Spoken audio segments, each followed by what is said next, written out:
ቅዱስ ዮሐንስ አፈወርቅ እንዲህ ይላል አብራችሁን በሉ በሞታችሁበት በሉ ሁላችሁም በሞታችሁበት ቅጽበት ሰው በምን ያክል ፍጥነት በሉ እንጂ እንደሚረሳችሁ ብታውቁ ኖሮ ሰውን ሳይሆን እግዚአብሔርን እያስደሰታችሁት ትኖሩ ነበር።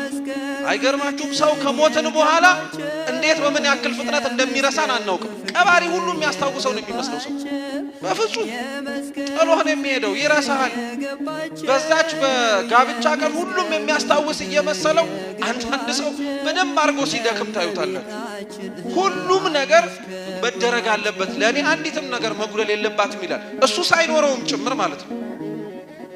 በምን ያክል ፍጥነት ግን ያም ሰርግ አልፎ ሌላ ሰርግ መጥቶ የሱ ህይወት ምን ይሁን ምን አይሁን እንደሚረሳው ሰው ይዘነጋዋል። እግዚአብሔር ግን አይረሳም፣ አይዘነጋም፣ ያያል።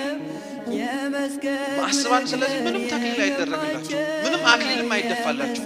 በቃ ከእግዚአብሔር ፊት ግን ቆመው በቅዱስ ቁርባን ከሁለትነት ወደ አንድነት ይመጣሉ።